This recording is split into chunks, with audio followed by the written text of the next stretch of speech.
Assalamualaikum warahmatullahi wabarakatuh. Waalaikumsalam Waalaikumsalam warahmatullahi warahmatullahi wabarakatuh. wabarakatuh. Baik, kami dari kelompok satu yang beranggotakan saya sendiri, Farhan Ramadan. Lalu ada Gian Avindo Ivanres, ada Jos Belino Azra, Muhammad Zaiful, Teku Ben Rafki, dan Dea Hafifah Putri. Baik, pada kesempatan kali ini kami akan mempresentasikan pembahasan kami yang bertopik manajemen waktu. Sebelum kami masuk ke pembahasan, kami akan membacakan sedikit poin-poin topik bahasannya. Yang pertama, ada konsep manajemen waktu. Yang kedua, pentingnya manajemen waktu. Yang ketiga, aspek-aspek manajemen waktu.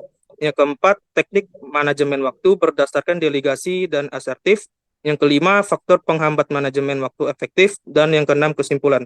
Oke, untuk selanjutnya akan dibacakan oleh Jos Belino. Oke, baik. Di sini yang pertama itu tentang konsep manajemen waktu, yaitu waktu menurut Kamus Besar Bahasa Indonesia adalah seluruh rangkaian saat ketika proses, perbuatan atau keadaan berada atau berlangsung. Manajemen waktu merupakan perencanaan, pengorganisasian, penggerakan, dan pengawasan produktivitas waktu. Lanjut. Sumber daya yang mesti dikelola secara efektif dan efisien. Efektivitas terlihat dari tercapainya tujuan manajemen waktu yang telah ditetapkan sebelumnya.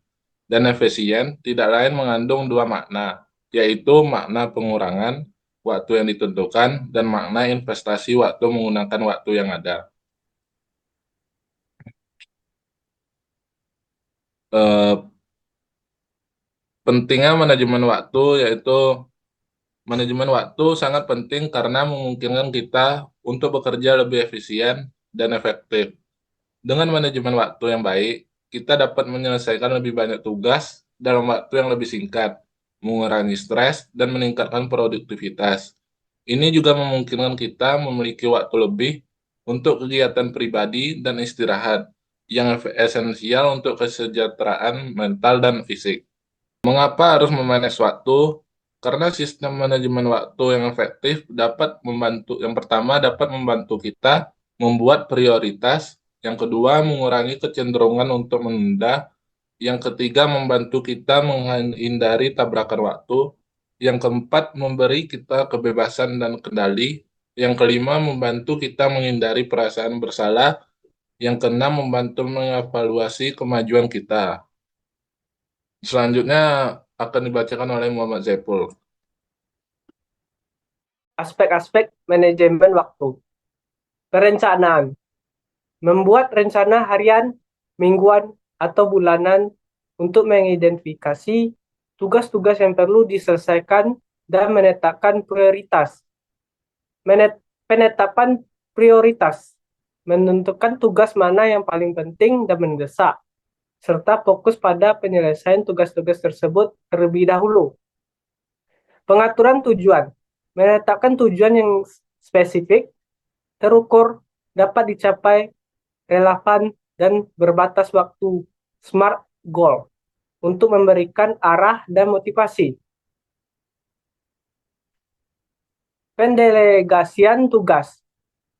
Mengalihkan tugas-tugas yang bisa dilakukan oleh orang lain untuk menghemat waktu dan energi. Pengelolaan gangguan.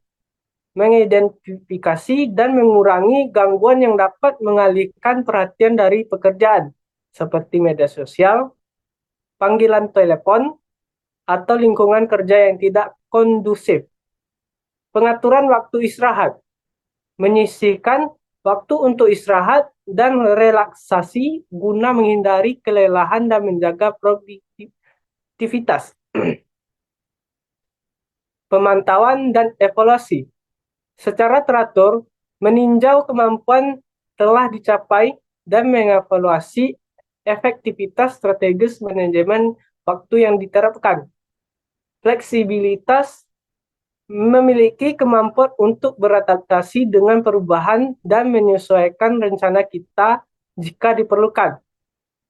Pengaturan batas waktu. Menetapkan tenggat waktu yang realistis untuk menyelesaikan tugas dan proyek.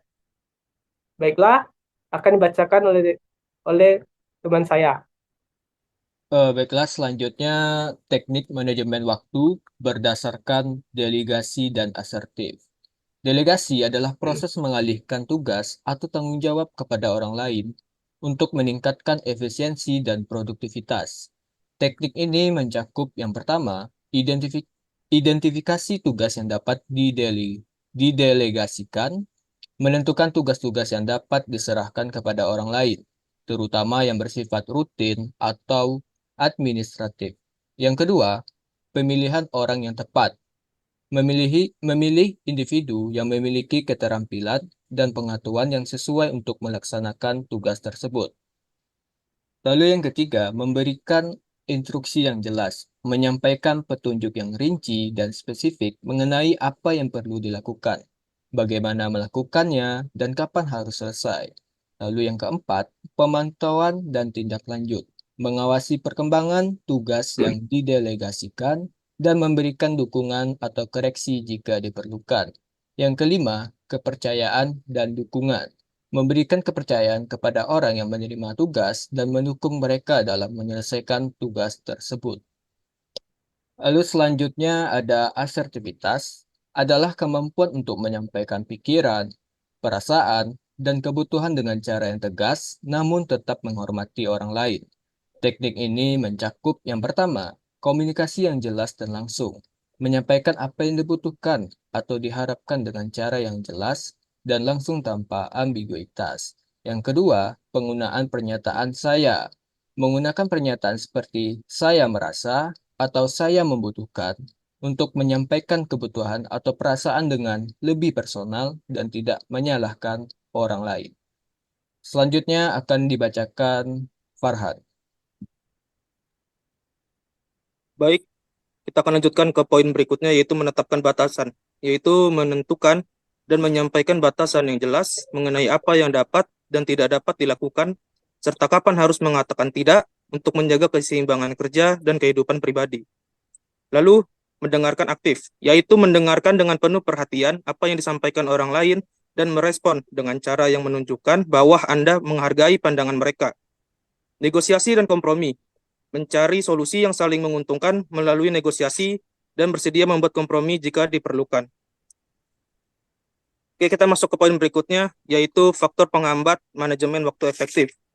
Faktor penghambat manajemen waktu efektif dapat bervariasi tergantung pada individu dan situasi.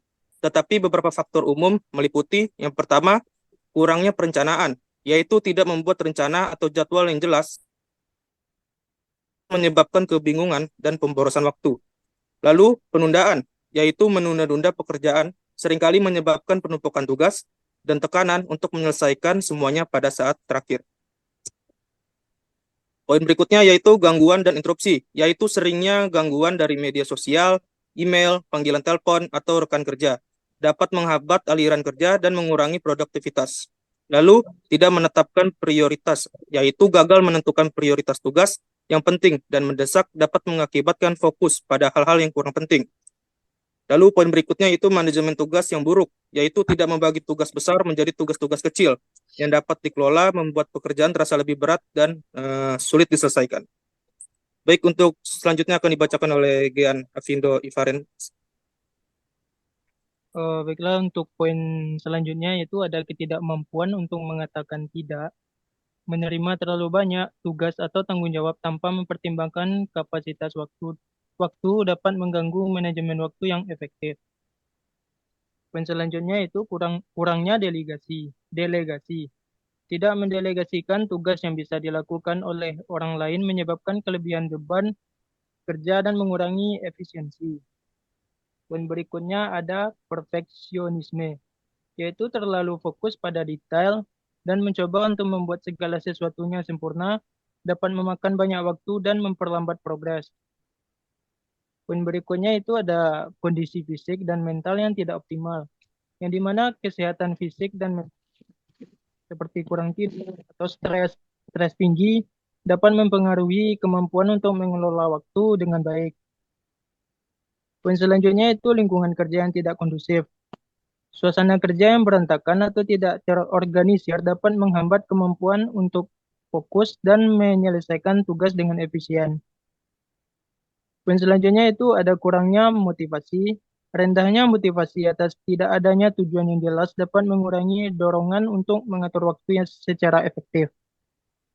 Untuk kesimpulan, manajemen waktu adalah proses penting yang melibatkan perencanaan, pengorganisasian, pergerakan, dan pengawasan waktu untuk mencapai produktivitas maksimal. Manajemen waktu penting karena waktu terbatas, membantu dalam bekerja lebih efektif, mengurangi stres, meningkatkan produktivitas, dan mencapai tujuan hidup. Aspek-aspek manajemen waktu meliputi menetapkan tujuan, menyusun prioritas, menyusun jadwal, bersikap asertif, tegas, menghindari penundaan, dan meminimalkan waktu yang terbuang. Untuk kesimpulan selanjutnya itu teknik manajemen waktu melibatkan delegasi dan asertif yang mencakup memberikan dan menerima umpan balik, menentukan batasan, membuat permintaan, dan bersikap persisten. Faktor penghambat manajemen waktu efektif meliputi prokrastinasi, perfeksionisme, dan ketidakmampuan membuat prioritas yang dapat diatasi dengan strategi manajemen yang tepat. Baik, sekian dari presentasi kami. Jika ada tutur kata atau sikap yang salah, mohon dimaafkan. Wassalamualaikum warahmatullahi wabarakatuh. Waalaikumsalam Waalaikumsalam warahmatullahi wabarakatuh.